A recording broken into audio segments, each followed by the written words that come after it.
12,000 यहूदी बंदर हो गए। रवायत है कि हजरत दाऊद अलैहिस्सलाम की कौम के 70,000 आदमी अक़बा के पास समंदर के किनारे ईला नामी गांव में रहते थे और ये लोग बड़ी फराखी और खुशहाली की जिंदगी बसर करते थे। अल्लाह ताला ने इन लोगों का इस तरह इम्तिहान लिया कि सनीचर के दिन मछली का शिकार उन लोगों पर हराम फरमा दिया और हफ्ते के बाकी दिनों में शिकार हलाल फरमा दिया, मगर इस तरह इन लोगों को आजमाइश में मुब्तला फरमा दिया कि सनीचर के दिन बेशुमार मछलियां आती थीं और दूसरे दिनों में नहीं आती थीं। तो शैतान ने उन लोगों को ये हीला बता दिया कि समंदर से कुछ नालियां निकाल कर खुश्की में चंद हौज बना लो और जब सनीचर के दिन इन नालियों के जरिया मछलियां हौज में आ जाएं तो नालियों का मुंह बंद कर दो और इस दिन शिकार न करो बल्कि दूसरे दिन आसानी के साथ इन मछलियों को पकड़ लो। इन लोगों को ये शैतानी हिलाबाजी पसंद आ गई और उन लोगों ने ये नहीं सोचा कि जब मछलियां नालियों और हौजों में मुक़य्यद हो गईं तो यही उनका शिकार हो गया।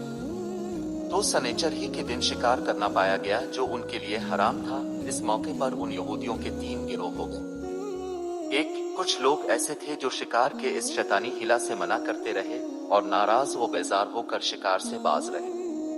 2, और कुछ लोग इस काम को दिल से बुरा जानकर खामोश रहे, दूसरों को मना न करते थे बल्कि मना करने वालों से ये कहते थे कि तुम लोग ऐसी कौम को क्यों नसीहत देते हो जिन्हें अल्लाह ताला हलाक करने वाला और सख्त सजा देने वाला है।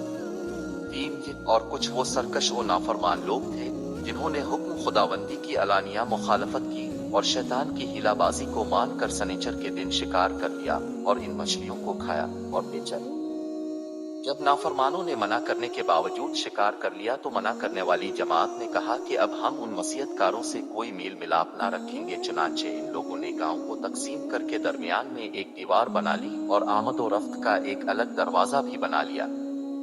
हजरत दाऊद अलैहिस्सलाम ने गजबनाक होकर शिकार करने वालों पर लानत फरमा दी।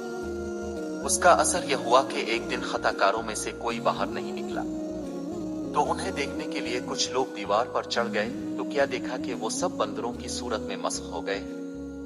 अब लोग उन मुजरिमों का दरवाजा खोलकर अंदर दाखिल हुए तो वो बंदर अपने रिश्तेदारों को पहचानते थे और उनके पास आकर उनके कपड़ों को सूंघते थे और जार रोते थे, मगर लोग उन बंदर बन जाने वालों को नहीं पहचानते थे। इन बंदर बन जाने वालों की तादाद 12,000 थी। ये सब 3 दिन तक जिंदा रहे और इस दरमियान में कुछ भी खा पी ना सके बल्कि यूं ही भूखे प्यासे सब के सब हलाक हो गए। शिकार से मना करने वाला गिरोह हलाकत से सलामत रहा और सही कौल ये है कि दिल से बुरा जानकर खामोश रहने वालों को भी अल्लाह ताला ने हलाकत से बचा लिया।